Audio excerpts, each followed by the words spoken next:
This is Terrence Andre Banks with Information Age Financial Solutions, coming to you from an article I read from Mish Talk, Squeezed Out of House and Home.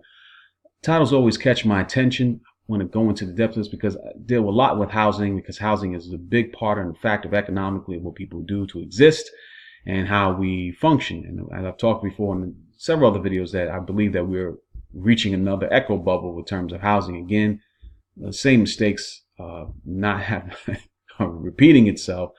And with this article is just showing how the numbers are becoming astronomical for people to live, from primary residence, even renting. And when prices become this out of whack, eventually you have some kind of correction.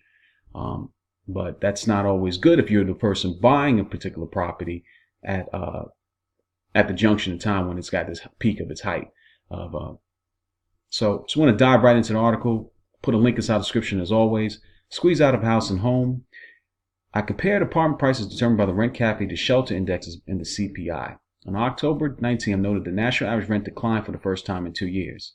That sounds good, right? But listen to this. The national average rent went up by 3.2% in the past year, but dipped by 0.1% month over month, reaching $1,471 in September, according to Yardi Matrix. Apartment rates in the majority of small and large cities registered either minor decreases or stagnated.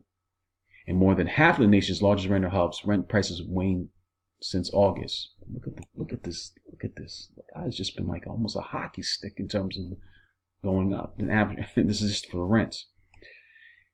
I thought it might be instructive to compare Rent Cafe to CPI measures, owners' equivalent rent, and rent on primary residence. The Rent Cafe provided me with a year-over-year spreadsheet, and I downloaded the CPI data from the Fed, which is the Federal Reserve, the St. Louis Fed Data Repository. The numbers are not directly comparable because they measure different things, but the exercise does show apartment prices are far more volatile. Owner's equivalent rent is rental of houses or condos, assuming one rented one house for himself. As bizarre as that sounds, here's the actual question. If someone were to rent your home today, how much do you think it would rent for monthly, unfurnished, and without utilities? Rent or primary residence? Rent or primary residence measures non-owner occupied, unfurnished apartments and houses with utilities. National rent is weighted average of apartment rental prices. According to the Rent Cafe, we don't make any distinction between furnished and unfurnished apartments or units with utilities, included, not included. The share of furnished apartments or ones with utilities included is quite small. Apartment rental prices are far more volatile than the cost of renting one's house for oneself, the largest weight in the entire CPI. Someone likely uses it may suggest buying a house is a good idea. It might be if houses were not so damn expensive. You see, he's making his argument that rents are high, and then you can even send in houses showing the housing aspects to Rent Cafe over year and over hourly earnings. Look at this. It's down here, then it jumped. Hourly earnings are from the BLS Production Supervisory Worker Series and all the BS Worker Series. Housing bubble reblown. That's where we're going to get right down to the meat of things. All right. Sorry, he has so many advertisements. You got it. The blue line represents SK Schiller U.S. National Home Price Index, January 2012 equals 100. Consumer Price Index for all urban consumers on equivalent and average earnings of production and non-supervisory employees. And he's showing you here the wages are in green. This is where the wages are. Rents are in red. It looks like it kept along with that, and it started increasing right here. And look at the housing prices. Look how that jumped. And then it crashed. Went back down to something that before, then it's back over here again. The last chance to buy a home at a good price was in January 2012. And he's showing that right about here because it hit here.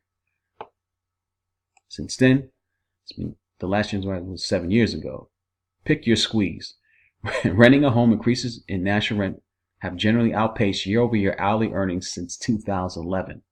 Buying a house prices have risen faster than earnings since 2012.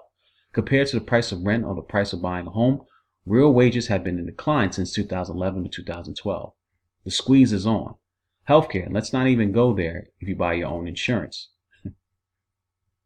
This is just just to show, and again, this is not the best article, but it was one to pay attention to because it just shows you this where we're at in this cycle and how the prices have not even been kept up with the wages. And when these things get this out of whack, you usually have some kind of correction. That's why he calls it a housing bubble reblown. Now, can it last a little bit longer? Yeah, it possibly could. I don't think much longer, but 2020 would be the determining factor, especially as we go to an election season. I just seen this played out before, and if you have lived through those experiences where crashes come, it could be havoc. It changed my whole direction of how I did things. So just be mindful of this, and I'll probably do another video again. I see a lot of the same things as an investor in real estate that people have not, because a lot of people who've gotten into this space have not had experience what happened in 2008. That crash and what that did to a lot of different people. Again, it was a short crash and it was it went very fast, and we're right back into the same thing at a much bigger stake because we're in a time now, the everything bubble. If this video has been any value to you, please subscribe, leave some comments, and until my next video, I'm out.